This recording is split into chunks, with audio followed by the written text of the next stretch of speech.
Hey, hello, how you guys doing? James here. Got my new little haircut going on for the holiday. Hope you have a good holiday. Um, in this video, this is going to be a social problem. Um, it's dealing around race, and this is going to might offend somebody, I don't know how some people are going to take it. I don't even know how some people that subscribe are going to take it. But I'm here to reveal truth. I'm not. It's not based on bias, but it's based on stats and facts. So we're gonna start with this video. I'm gonna give you this young man is gonna get play a little bit of his video. So white supremacists, they are very funny to me. And to be honest, I feel sad for a lot of them. I love this picture right here, okay? The whining white man. It explains them perfectly. Many of these people love saying that black people play the victim card or we're always complaining. But to me, they have the biggest victim mentality ever. Now, one of the biggest talking points from these white supremacists is that the white population is dying and we need to do something about it. Now, I'm not gonna lie. This kind of might be true, but they are wrong about what's actually causing it. One of the biggest white supremacists that we all know is probably Nick Fuentes. I'll give him his props, man. He has a extremely large and loyal fan base, and they pretty much all follow him up to a T. But just like him and pretty much most of these white supremacists, they are virgin incels that do not like women. Women are the prime gatekeepers in our cucked world. Men follow their lead thinking it will get them laid. Like when Dean said you can't get a GF because of what you said. You can't say anything around women anymore. Yeah. The other day I said the word retarded and she looked at me like I said the N-word. Fuck them. Honestly, I'm so sick of women. All the rules, and you can't say this, and because it's like women are they don't know anything, and I'm not talking about all women. Like the women that watch the show are really smart. Nick, why do you think dating women is gay? Well, here's what I think is gay. It is gay to date women. Yeah. Enough said. So this is only the tip of the iceberg of how this Nick Fuentes dude feels about women. It's so ironic because all they have to do to save their white race, their precious white race, is find a white woman and procreate with her. But no, you see, people like Nick Fuentes, they hop online, claim women are this, claim women are that, they hate women, they don't like them, and they just get so shocked when they see that white people aren't having as much kids. I care about the country. That's why I talk about white genocide. Because that is what is happening in the country. Nothing else matters. People talk about housing prices. Dude, fuck housing prices. Our race is dying. Okay? I don't care if houses cost $1 million. It would be worth it if we lived in a white country. We are living in Africa. We are living in Mexico. We are living in a Middle Eastern bazaar. We are living in India. Okay, bud. And people go, gee, I think it's the housing prices. I think it's because the Thanksgiving turkey is up 10%. That's not the problem. People say it's because of the housing prices and Gamergate or whatever. We need libs of TikTok in the White House. We need libs of TikTok on steroids. Dude, our race is being genocided. It's over. You could literally make a change by finding a woman, having kids. Boom. You could literally tell all your followers this. But no, we seen the clips of how he speak on women, how they speak on women. So it's like, it's not rocket science. I swear, these dudes claim to have such a high IQ, but are very dumb at the end of the day. You know what I'm saying? White people are being shamed and guilted. We are being beat up and murdered in the streets. Oh my they want us gone. Oh my God, bro. What, the victim card. God damn. Pull yourself up by your boot. God. You're a white man living in America complaining about getting. Oh my goodness. I'm so sick of this victim mentality, y'all. Like these. They want us to kill ourselves because we did the Holocaust. They're telling us in school, you're racist. You did the Holocaust. You're a piece of shit. You know the funny thing about what he's saying? No, all of his history is actually watered down. Things get really worse than what they tell you in school. Like, I hate even bringing up slavery because that's pretty much all they teach in school about black folks. But let's talk about slavery. They really don't even go into details of how bad it really was. They literally used to eat us. There are cookbooks. You know what I'm saying? Like, you can't really find this stuff on the actual surface of the internet. But when you look into, there are lots of books. There are lots of, like, it's backed up. They used to literally eat people. Even the transatlantic slave trade, it changed the pattern of the ocean. Like, sharks would literally follow because they were seeing that, oh, all these bodies are getting dropped over the sea. This is free food. So like their patterns literally changed because of slavery. But they also don't talk about how King Leopold II killed 3 times as many Africans, 15 million. But he is nowhere mentioned. Bro, they watered down how bad y'all really were. You know what I'm saying? Like, they don't like to take accountability. Like, they love to glorify Rome and all this other bullshit, but when it comes to actually confronting of what y'all really do, oh, why you bringing up the past? We don't claim that, but y'all want to claim Rome, though. You know what I'm saying? Okay, I'm going to stop it right there. So Nick said that the white race is dying, right? Okay, Nick. Let me show you. You obviously don't watch these videos on housing areas across the country. Let's look at California. Let's look at places like California.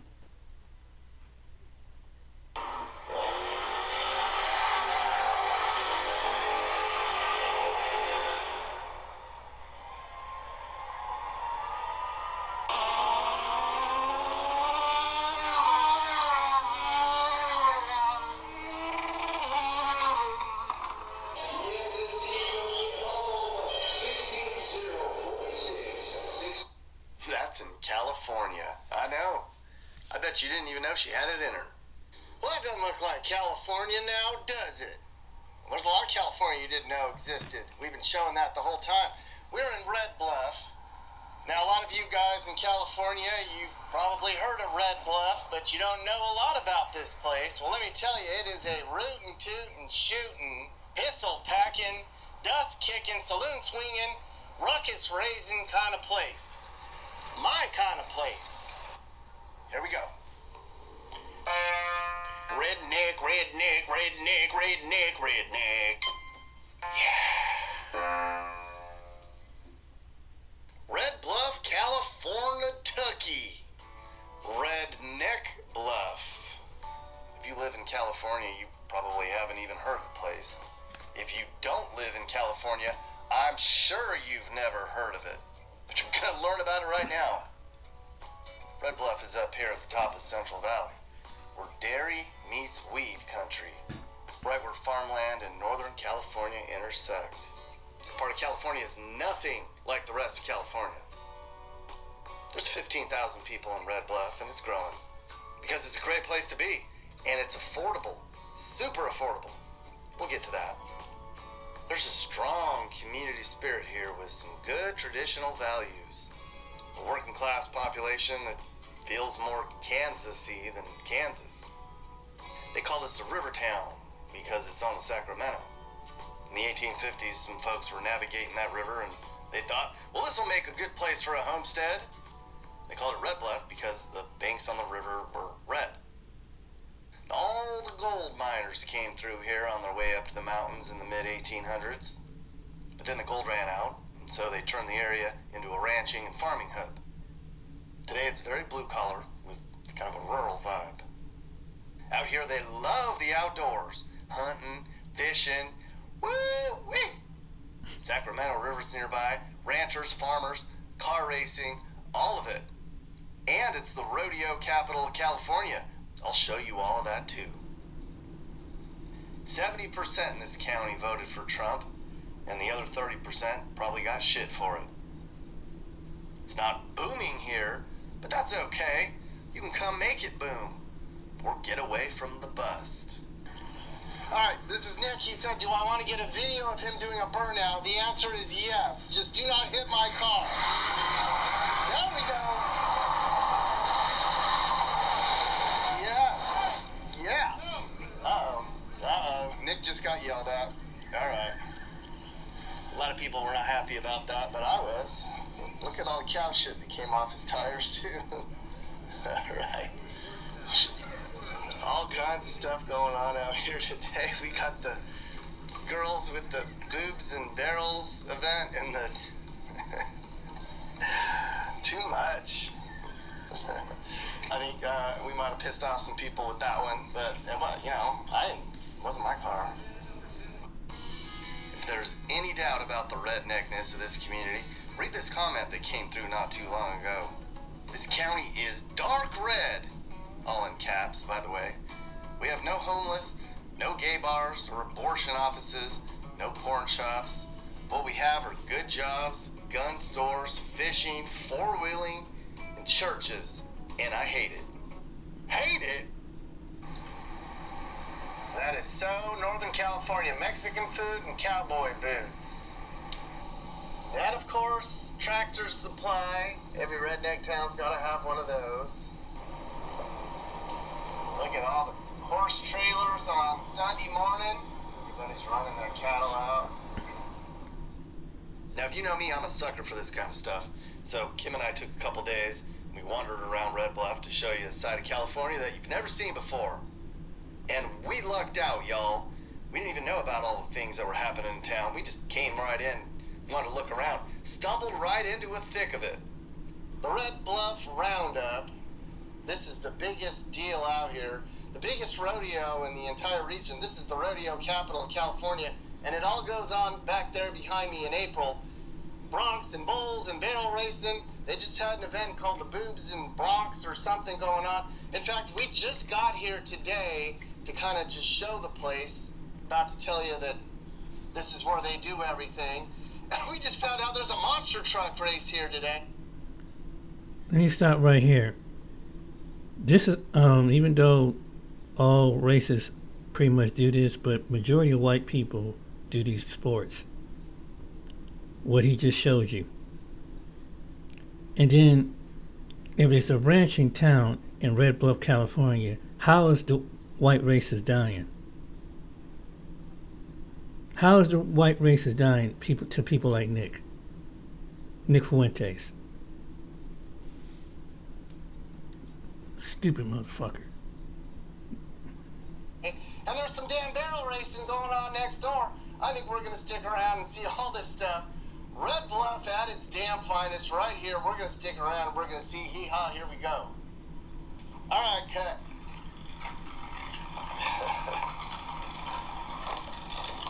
Well, this is just fantastic, folks. We just checked out of the hotel. We were just coming up here to get a little footage of the rodeo grounds, and I was going to talk about how, damn it, we missed it again.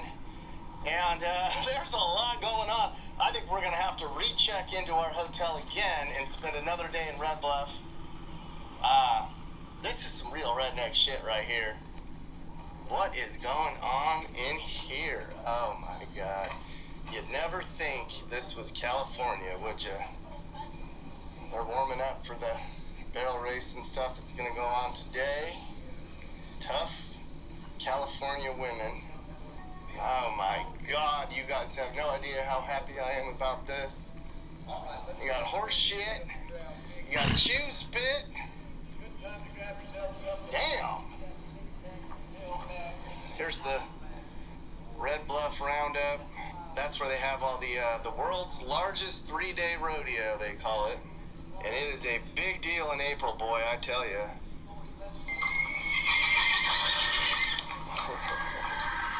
I love it. Now I'm going to show you some parts of California where they kept black people out. And it's more, but the white race is dying. That's what you see in this video, right? Check this out. This powerful laser cuts through fog, rain, and darkness, but regulators are about to cripple this forever. There's a new What if some of the most desirable, wealthiest communities in California were shaped by policies designed to keep black families out, not by accident, but by structure? Welcome to 10 California towns built to keep black families out, towns with almost no black homeowners. In today's deep investigation, we're peeling back a hidden layer of California's past, where access to land, mortgages, and homeownership was not just unequal, it was strategically obstructed. For decades, cities used restrictive covenants, racial zoning, discriminatory lending, eminent domain seizures, and community associations to decide exactly who could live where. This wasn't just about geography. It determined generational wealth, access to top-tier schools, business networks, and upward mobility. Because when you block a family from buying in one zip code, you're actually blocking them from the opportunities tied to that zip code. Throughout this video, we'll explore towns where population data still reflects that legacy today, where black residents are less than 1 to 2% despite high economic opportunity, We'll uncover places that benefited financially from exclusion while locking thousands out of generational equity.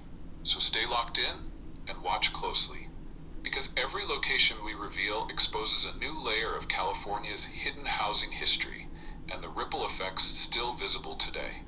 Hit that like button, subscribe, and comment below so more people can uncover the truths that shaped modern real estate. Number 10, Pleasanton, California. We begin this countdown with a city that quietly built an image of prosperity, safety, and upward mobility, yet historically limited access to those very benefits. Welcome to Pleasanton, a community shaped by decades of selective entry, discriminatory lending practices, and development strategy. And here's the controversial layer. None of these policies ever needed to be written openly to have lasting impact. After World War II, Pleasanton began attracting corporate employers, professional workers, and suburban growth from the Bay Area. But the type of housing it allowed was highly selective. Instead of diverse housing stock, Pleasanton largely approved large lot, single-family developments. If you couldn't afford that tier of housing, you didn't live here. And at the time, which demographic group had fewer mortgage approvals, higher loan denial rates, and fewer inherited assets? You already know. Banks in the region participated in screening practices that worked hand in hand with real estate steering. Qualified black families who attempted to relocate from Oakland or Berkeley were often shown homes in alternative towns, never Pleasanton. Real estate professionals didn't have to explicitly say, "Not here." They simply never presented listings. Viewers, think about this. How do you create an exclusive community without ever writing the rule that it must remain exclusive? You build homes priced above regional averages. You limit multifamily housing. You tie your housing market to private schools, tech-focused employers, and high-income incentives. And then you let wealth accumulate within those protected boundaries. By the 1970s and 80s, Pleasanton was becoming exactly that, an affluent zone with high-earning households. Generations of families built equity through rising home prices, college feeder systems, and corporate relocation packages. But that opportunity did not scale equally. Black families historically excluded did not have property value to leverage into Pleasanton, nor access into the networks that anchored ownership. Fast forward to today, Pleasanton has a population where only a small fraction identifies as black. Despite being a region of high income, top-ranked schools, and strong job placement outcomes. And that isn't coincidental. It's a demographic outcome born from decades of gate-kept ownership. Now ask yourself, if exclusion denied a community access to property when home prices were attainable, how do they access that same community now, when entry costs have doubled or tripled? This is what generational displacement looks like. A city that markets progress, quality education, long-term wealth building, and suburban security, yet historically denied those pathways to a segment of the population. Pleasanton didn't just grow wealth, it controlled who could participate in that growth. And that legacy, whether intentional or silent, shaped everything that came after. Number 9, San Marino, California. This was a city where home deeds once directly prohibited black people, and those same structures still shape who lives there today. That's precisely why San Marino, California makes this list in 10 California towns built to keep black families out. San Marino wasn't always just exclusive. In the early 20th century, many of its property deeds carried explicit racial covenants. Those covenants stated in unambiguous legal language that homes could not be sold to Negroes, Asians, or Mexicans. That was the law of the land, and the city was built around preserving racial homogeneity. When such covenants were rendered unenforceable by Shelley v's Kramer, 1948, one might have expected access to open up. Instead, informal but equally effective measures took over. Real estate agents quietly steered minority buyers away. Lenders discouraged or denied loans. Social networks and private community dynamics became the gatekeepers. Fast forward to today, San Marino remains one of the wealthiest and most exclusive suburban cities in Los Angeles County. The median household income is roughly $187,633. Home ownership remains above 80%, and median property values hover around the $2 million mark. But when you look at its racial makeup, you see the legacy of exclusion. As of the 2020 census, only about 0.46% of residents identified as Black or African American. The majority population is now Asian, 60 to 69%, followed by white, and the Black community is effectively negligible. Think about that contrast. Multi-million-dollar homes, top-tier schools, elite amenities. I'm going to show you all of them, but this is in California. Now, he said something about the white population is dying, right? Okay. That they dying. They dying out. Let me show you the reason why they're dying out. Shout out to Southern. Shout out to this traveling guy. We're Phoenix Energy, a family-owned oil company focused on unleashing American oil from North Dakota and Welcome back to our channel. On today's video, we're going to be looking at the top 10 most white trash cities in the United States for 2024. The word white trash is usually associated with the poor white of America. According to Wikipedia, the word white trash is an offensive word used to describe lazy, indisciplined, ungrateful, disgusting, and all-out bad, poor behavior. That means that it is distinctive from words like redneck, which can be associated with hardworking, decent, but poor white people. Some people embrace their white trashery, while other people are outright embarrassed of it. As you guys know, my wife is white, and she is of Irish background. And this is predominantly the background that many people think of when they hear the term white trash. So anybody who's offensive in the comment section, I can guarantee you that I'll personally delete your comment. This isn't exactly a topic I'm comfortable working around on today's video, but I'm doing it for the sake of the internet, because I do believe that the term is relevant. When you hear it, certain things come to mind. It has a ring to it, and I do feel that we do need to talk about this matter. However, we need to do so in a very respectful manner. As usual, we explore topics on our videos that are somewhat uncomfortable many times. There are topics that most journalists are afraid to touch, but at the same time, we always want to be respectful. The intention is never to offend or hurt anyone. We're here to discuss topics that are interesting. So with that being said, we looked at the top 300 largest cities in the United States, and among those 300 cities, about 27 of them were contenders for today's list.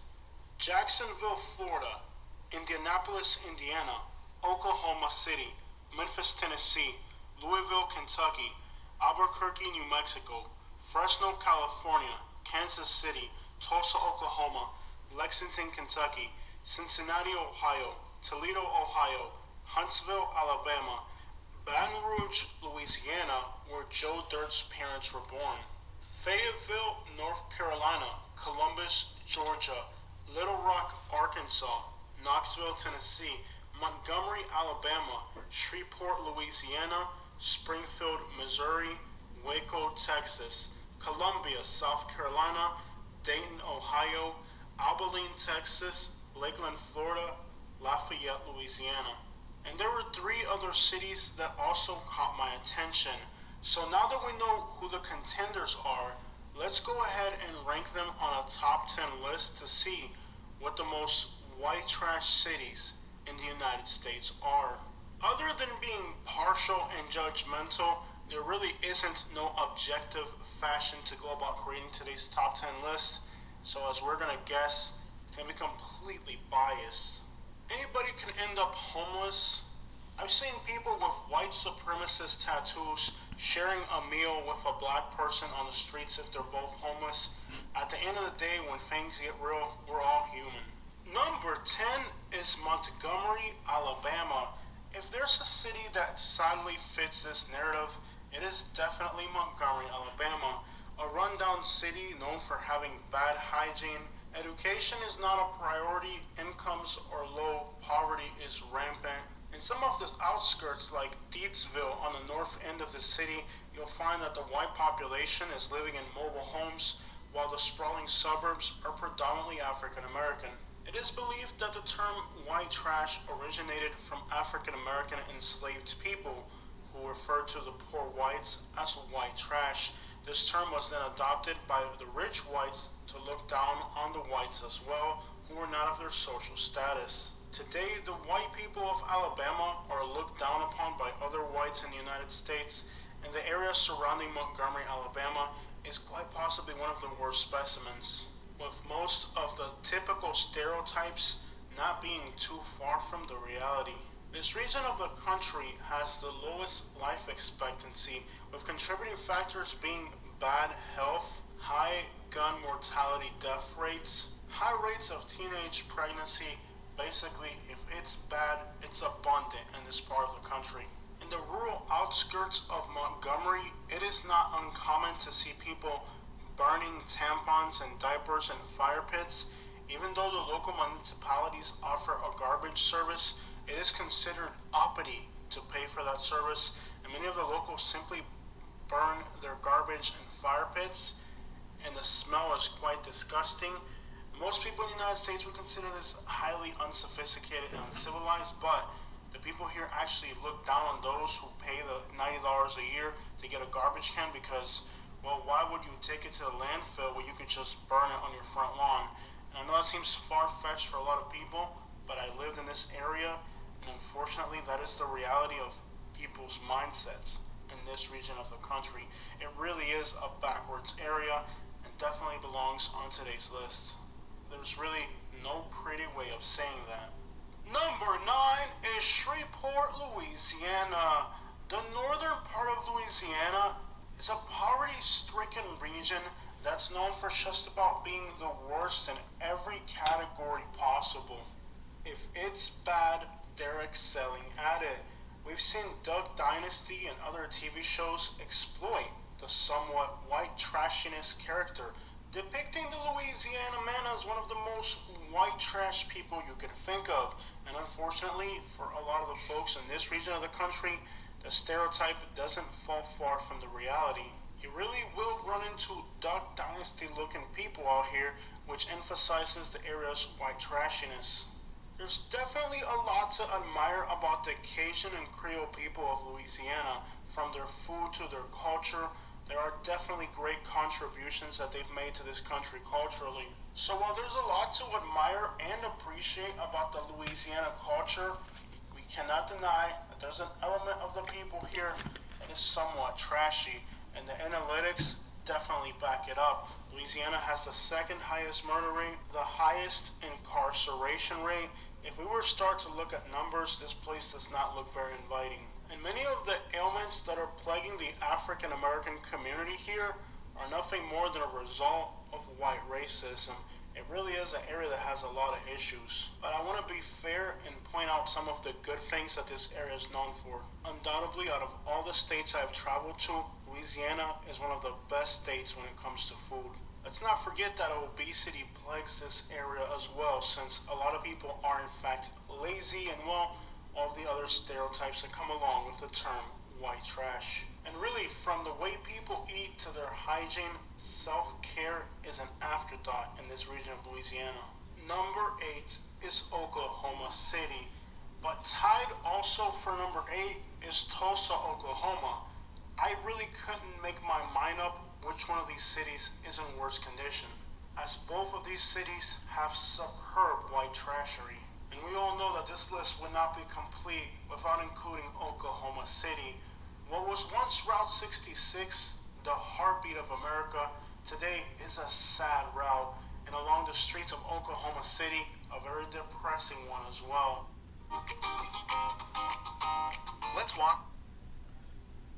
Now, here's the same old argument from this channel.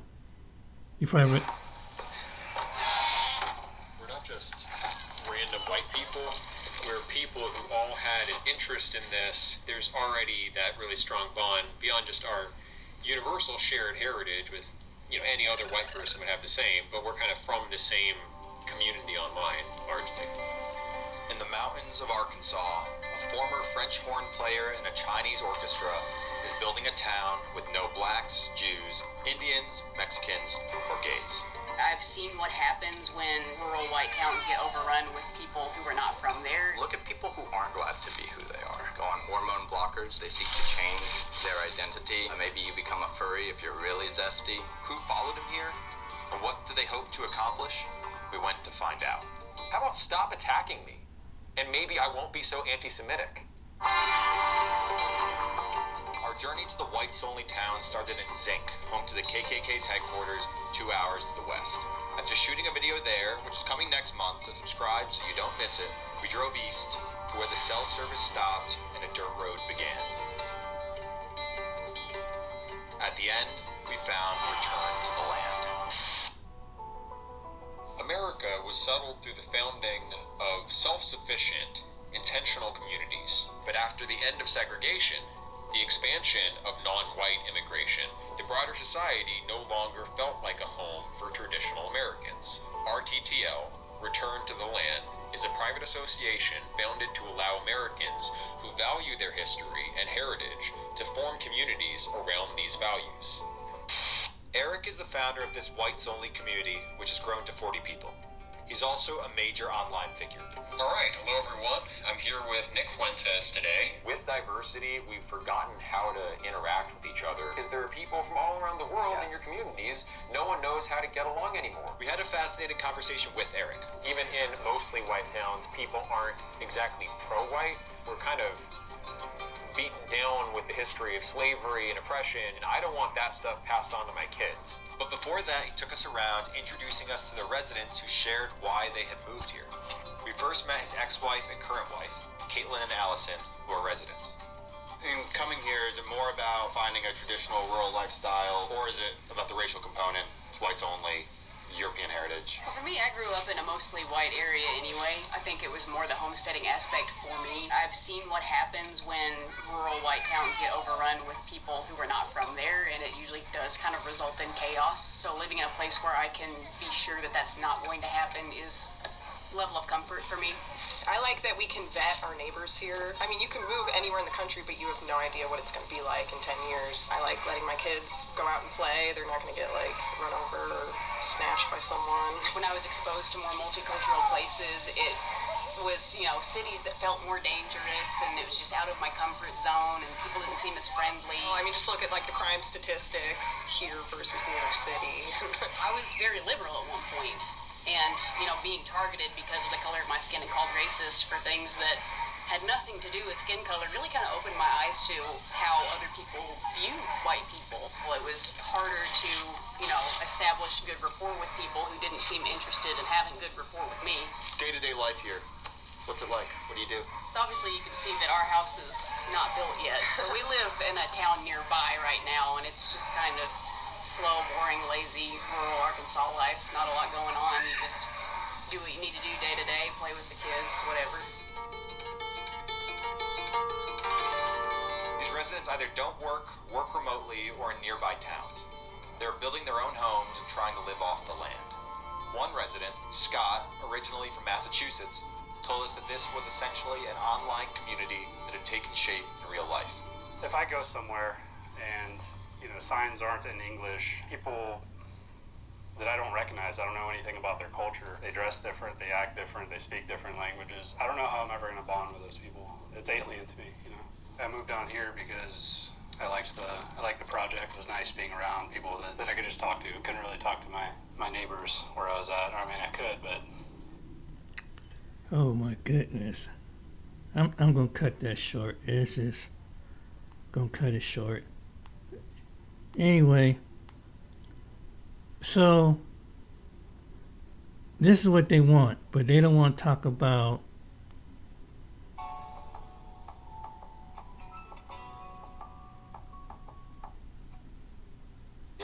Yes. Hey, I'm Renee. I am so happy about this vacation. I am so happy. And then it became compulsive. Then I tried to keep the person alive by inducing a zombie-like state. By injecting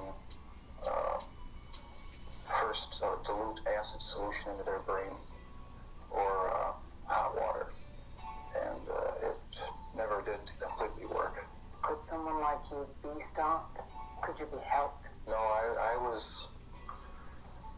was dead set on going with this compulsion. It was the only thing that gave me any satisfaction.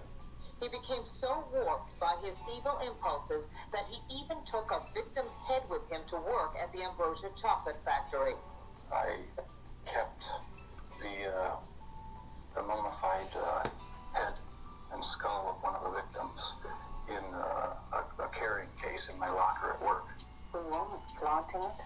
Yes, but that's how strong the compulsion was. That's how bizarre the desire was. I wanted to keep something of the person with me. Jeff?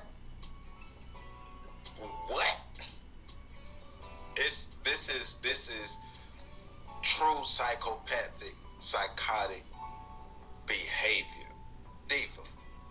Like, just your first thoughts of listening, or your first reactions to what he's saying before we even compare it to the text. Gosh. Right. Well, it reminded me of something that we saw Dr. Marimba Ani talk about, where she talked about how they are lacking in the ability to connect, right? To something within themselves, right. To connect to something within themselves, to something greater than themselves, to one another. Like, they have a problem, a fundamental problem of connection, being able to connect. And so for him, carrying parts of the people with him and eating them was his way of trying to connect. This is how sick their entire culture is, because it all came out of, an environment where it was cold, and so it bred that scarcity mindset and that survival of the fittest mindset, and that every man for himself, that rugged individualism. But this is the outcome of it at some point, right? So you keep drawing it out to its logical conclusion, and at some point you're going to end up at this person. Yes. So, my Tuesday videos, I have actually been breaking down that Urugu lecture, and what I like about it is she's talking about taking it from the doggone cosmology. So, when creation was happening, basically the European ripped itself away from creation, ripped itself away from that feminine aspect, but from the whole of creation, and it's an incomplete being who will do any and everything from the material level to feel complete, and that's that disconnection that you're talking about. And that basically that connection is through like the material world, the technological world. Kind of reminds me of. Go ahead. No, I was just saying, by possessing things or controlling things. Right. Kind of remind me of, have you ever seen the series American Gods? Yes. You kind of remind me of that, like the old gods and their war against the new gods, the spiritual world versus the technological world. Mm-hmm. Yeah, and they're definitely in this technological, this physical world, but they sick in it too. Like, he carrying around skulls. Right. And the even sicker thing is nobody around him noticed. And so that just goes to show you how sick they all are, that you could be exhibiting this level of depravity and nobody around you even notice. Amina, we are happy you are still here, my sister. She said she grew up in the town with him and walked past his apartment complex. Oh man, that is crazy. That is crazy. What's going on, my brother Nemesis? We're talking about, we're using the book, The Iceman Inheritance, and comparing the text to the events, lives, and confessions of racist white serial killers, namely Jeffrey Dahmer and Joseph Paul Franklin, and looking at the psychology and the mindset and the culture that will breed white, terroristic, psychopathic people like that. So that's what we're talking about today. Oh man. It says, in oppression, everyone has the potential to be oppressive. Mr. Smith syndrome from the Matrix movie. Hey, Dora of L, I hear you. Renee says, socio means the people are able to move in social circles. Psychopathic means exactly what he's saying. There's a movie Taking Lives. I got to check that out. Taking Lives. I heard about that. So, all right, let's let this fool get back to telling on himself. Please hit that like button. Please hit that like button. Jeffrey Dahmer exhibited some disturbing behavior early on. He began drinking heavily as a teenager, dropped out of college, was arrested for indecent exposure, disorderly conduct, and fondling a 13-year-old boy. Tragically, one of his murder victims would be that boy's brother. Do you know what started it? Was there any kind of incident that you can remember? To this day, I don't know what started it. And the person to blame is sitting right across from you. That's the only person. Not parents, not society, not pornography. I mean, those are just excuses. His macabre 13-year crime spree finally ended when this man, Tracy Edwards, brought the police to the infamous apartment. Like the others, he had gone there with the promise of money. He was listening to my actions. At a point, he told me he was going to eat my heart at that point. I hit him, and I ran. What was the turning point for you that made you suddenly realize that you had done something terribly wrong, something you should be sorry for? It was the night of the arrest. I have no memory of what happened during the 6 hours before the last victim ran out of the apartment. I heard a knock on the door, and the police were there with the last victim. They asked me where the key was to the handcuffs. My mind was in a haze. I sort of pointed to the bedroom, and that's where they found the pictures. And they yelled cuff. I was handcuffed, and it was just the realization that there was no point in trying to hide my actions anymore. It's amazing how, like the woman said in the previous video, they scared of black people, but this is the type of guy that can live on return to the land, and they would never even know what kind of people, because they would never even think about that. And in this story, they were saying how at the time when he was living, that he took that boy, and the cops allowed him to take that boy and finish him off. The cops in Milwaukee didn't do anything at that time. But the title of this is Why White Supremacy Produced Psychotic Killers. And he unalived a lot of black gay men and met with men. He had a few white men but mostly black men and an Asian. But they're scared of us. You know. This video was created by AI. With AI, you can create any character you want. Real. In the years after the American Civil War, freedom was written into law but not into daily life. When Reconstruction ended around 1877, a new system quietly took shape across the United States, especially in the South. It did not announce itself with chains or auctions. Instead, it arrived through courtrooms, ballots, schoolhouses, and street signs. These were the Jim Crow laws. At first glance, they claimed to be about order and tradition. In reality, they were carefully designed to separate people by race and to decide, in advance, who could learn, who could vote, who could travel freely, and who could be heard, from public schools to train cars, from neighborhoods to voting booths. Everyday life was divided by law. The promise of equality made after the Civil War was slowly replaced by a rigid system that shaped where millions of Americans could live, work, and dream. What makes Jim Crow so powerful and so unsettling is not only how long it lasted, but how normal it was made to seem. These laws blended into routine life, enforced not just by courts, but by social pressure, fear, and silence. For decades, they defined opportunity in America and left scars that did not disappear when the laws themselves were finally struck down. In this video, we will break down how Jim Crow laws emerged, how they controlled nearly every aspect of society, and why understanding them is essential to understanding modern America. This is not just a story about the past, it is a story about systems, power, and the long struggle for equal rights. If you value clear, well-researched historical stories like this, please support the channel by liking the video and subscribing. Your support helps us continue exploring the histories that still shape our world today, as Jim Crow laws quietly reshaped everyday life after Reconstruction. Their true strength did not come from custom alone, but from the authority of the law itself. Segregation needed more than signs and social pressure to endure. It needed legal approval. That approval arrived in 1896, through a single Supreme Court case that would define American life for more than half a century. Plessy v.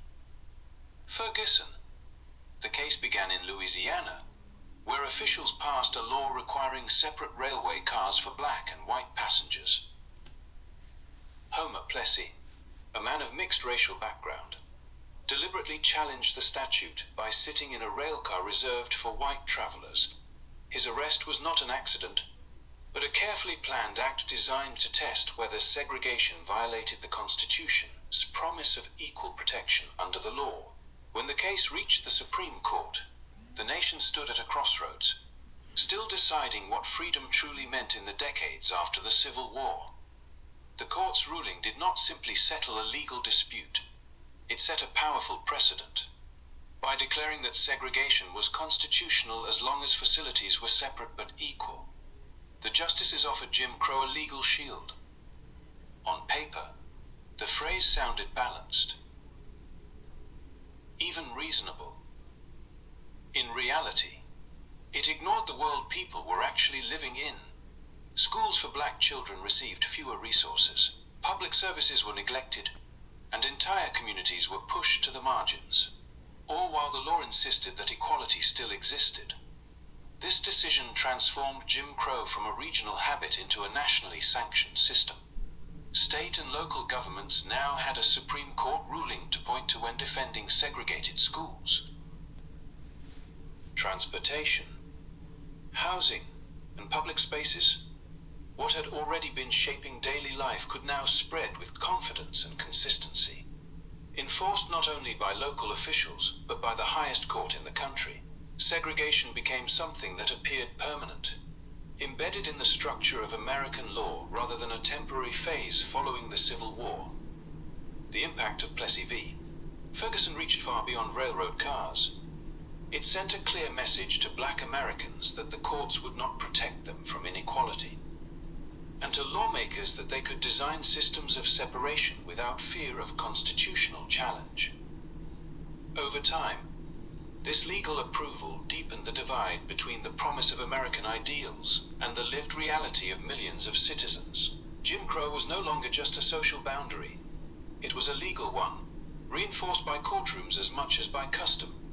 Yet even as the ruling closed doors, it also clarified the nature of the struggle ahead.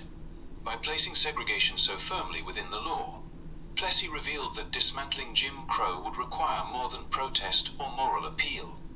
It would demand a direct confrontation with the legal system itself.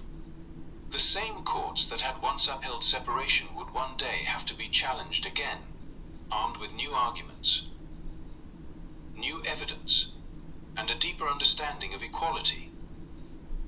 For decades, the doctrine of separate but equal shaped American society while masking deep and obvious inequality. It allowed injustice to persist behind the language of legality and order, turning discrimination into routine governance. Understanding this moment is essential, because it explains how Jim Crow endured for so long and why its effects did not vanish when the laws finally fell. The story of Plessy v. Ferguson is not only about a courtroom decision, but about how law can be used to define whose freedom is protected. And now, these Return of the Land people, had they ever studied this law like this? Has Nick Fuentes and these other people talk about white like this? I just showed you. This is from the past, but they want to bring back. They want this to come back from the past to people because they're white. So this would Basically, you want to bring back Black Jim Crow. That's basically what it is. That until everything centered around them and their mindset. And it was worse back then. But you see how in other places like California, it was the norm. And I show you areas of the country where it's predominantly what they call states that were white, low income. And some white, low income states, like what Southern, the guy named Southern Channel says, is predominantly a lot of those people. The reason why they are because a high percentage of meth use. What? And so you have a high percentage of meth use among white Caucasian people, men and women. But why they won't address this? Why they won't address the fact that there's a lot of single white mothers, grandmothers and grandfathers have to raise white children. Why they parents overdose. So you so worried about black people, they won't address this, but they're so willing to deflect and point out. And this is not just poor white people. This happens in the suburbs and everywhere else. Why don't they address this in their community? Instead of looking at what these other groups of people are doing, why don't they ever take a focus? Why is the suicide rate among white men, white women, white young teenagers? And Nick Fuentes is so stupid and ignorant. If he would have properly researched this, a lot of them have mental self-esteem issues, so they can't handle life. They can't cope with life, so they unalive each other. They can unalive, and so why don't they address the fact that, okay, at least I'm out here with my white kid, but you don't know, going to school with the other white kids, the next white kid can be the next shooter. Columbine. But that's okay though, but at least you are out of the city. You won't and people who are like Nick Fuentes and people who are like these other people that be making their way around and they mocking other cultures and mocking and blaming this culture and blaming a segment of religious people, which is the Jewish people. Why don't you take accountability for your own? You see, someone need to give them pushback in their face, in facts, in actual data. See, when you come and accuse the black community, you better look twice in the mirror of what is in your own community. This is the problem. But they don't mind calling out and saying about Chicago, but yet you have places in these little towns in predominantly white areas, the crime is just as bad because people on meth, like anybody on crack or any other recreational drugs, they commit crime so they can get high. I was thinking this and whether who commits the crime is irrelevant. But let's we want to point out criminality. Why is it that when they get on meth, they go out there and they go out there to the farming communities and they break into sheds and they're taking tractors, they're taking SUVs. Why is it this is in the white community? They go out, I have seen this person, I've heard this on news personally. They will stick copper wire out of a power station to get copper wire and get electrocuted trying to steal copper wire. But they say black people steal. Why is it that they still in Cadillac Reverse over semi trucks? Do black people do that? No. Why do they steal horse trailers and stuff like that? Why don't they? But since criminality. But see, they don't like to address that part. It's easy to point about some young black man and they say, I'm not excusing either, whatever. But why don't they address that part? But see, they want to keep this hush hush, and then sometimes the media don't really want to talk about it till it's something major. Ain't that something? But anyway, but Here's the data, but since I played a little segment because I'm showing you that the white population is not dying in places. It's clearly there's still predominantly white areas in the United States. The white population isn't dying, Nick. And these other people. Look at towns like Red Bluff. That's why I showed this video, because they want to spread that this misinformation and worse until you have to go out there and pull it up and see for yourself. They still have a high population, a white population across the country, in counties and towns. That still outweighs the other nationalities, other groups. This is a fact. I mean, even the state I live in, Ohio, has a higher. Every state just about have higher population. And not only Nick Johnson will point that out, the one guy named Riggs, he'll point it out. He points out the different status of ethnic background, different ethnic people across the country. And the white population and the Hispanic and the black and the Asian population. And you got white low-minded people who don't even take the time out to do their own study, but they put the blame on immigrant. They put the blame on immigrant. They put the blame on certain groups. And they say, "Oh, we're dying off." You're dying off because people can't handle life, so they unalive each other or they're on drugs. Stop blaming other people. Get your data right. All right, then, ladies and gentlemen. I don't want to make this too long. Sorry, it was long enough, but I had to shut the argument down. And this is the reason why they wanted to go back to Jim Crow law. That's why they did that return of land and these other people. But it's already white population where there's no other race of people. Explain that. And some of the white people who live in predominantly white areas might come across the video would agree. And they might not agree with their political opinion, but they have people, everybody looks like them. But why are you so worried about these other groups of people, including black people? Think about it. Take care, be blessed. See you on the next video.